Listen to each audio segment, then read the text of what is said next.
Hello दोस्तों। आज हम पढ़ने जा रहे हैं एक कहानी जिसका नाम है समय यात्रा का रहस्य। तो चलिए शुरू करते हैं।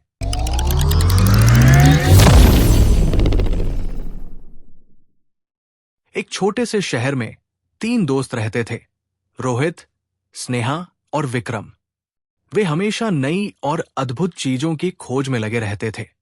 एक दिन रोहित के दादाजी ने उन्हें अपने पुराने गोदाम में एक अजीब सी घड़ी दिखाई। दादाजी ने कहा, यह कोई साधारण घड़ी नहीं है, ये समय यात्रा की घड़ी है।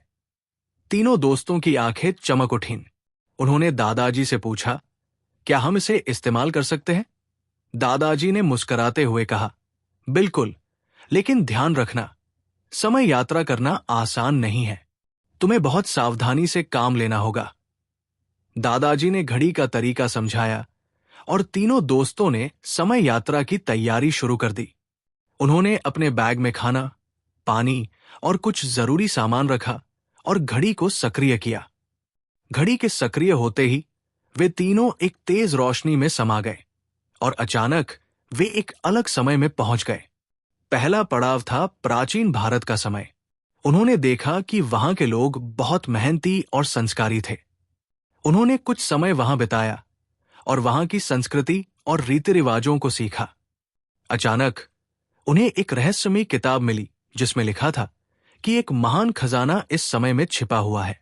उन्होंने किताब के अनुसार खजाने की खोज शुरू की। कई चुनौतियों का सामना करते हुए अंततः उन्होंने खजाने को ढूंढ निकाला। खजाना एक अद्भुत जादुई पत्थर था जो किसी भी चीज को सोने में बदल सकता था। उन्होंने उस पत्थर को अपने साथ रखने का फैसला किया और घड़ी को फिर से सक्रिय किया। अब वे मध्ययुगीन युग में पहुंच गए। वहां उन्होंने देखा कि एक दुष्ट राजा ने अपने राज्य पर अत्याचार कर रखा था। लोगों की हालत बहुत खराब थी। रोहित, स्नेहा और विक्रम ने मिलकर उस राजा के खिलाफ एक योजना बनाई। उन्होंने जादुई पत्थर का उपयोग करके राजा की संपत्ति को सोने में बदल दिया और उसे लोगों में बांट दिया। राजा को हराने के बाद उन्होंने लोगों को स्वतंत्रता दिलाई और वहां के लोग बहुत खुश हुए। आगे की यात्रा में वे भविष्य के समय में पहुंच गए। वहां की तकनीक और विज्ञान ने उन्हें बहुत प्रभावित किया, लेकिन उन्हें यह भी पता चला कि भविष्य में पर्यावरण की स्थिति बहुत खराब हो गई है। उन्होंने वहां के वैज्ञानिकों के साथ मिलकर पर्यावरण को सुधारने की योजना बनाई। उन्होंने पुराने समय से सीखे हुए ज्ञान का उपयोग करके भविष्य को बेहतर बनाने में मदद की। ये सब एक रोमांचक हिस्सा था।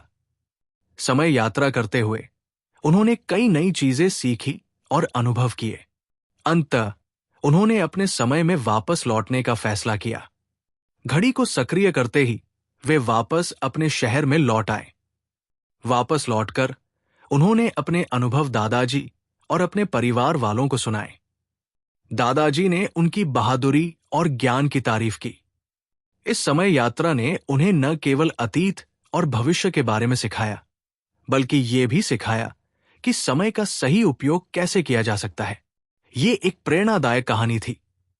इस कहानी से हमें ये सीख मिलती है कि समय बहुत मूल्यवान है और हमें इसे सही तरीके से उपयोग करना चाहिए। ये एक शिक्षाप्रद कहानी है जिसमें बच्चों को समय का महत्व और ज्ञान की ताकत का एहसास होता है। तो दोस्तों, अगर आपको ये कहानी पसंद आई तो वीडियो को लाइक करें और ऐसे ही और मजेदार वीडियोस देखने के लिए चैनल को सब्सक्राइब करें। धन्यवाद।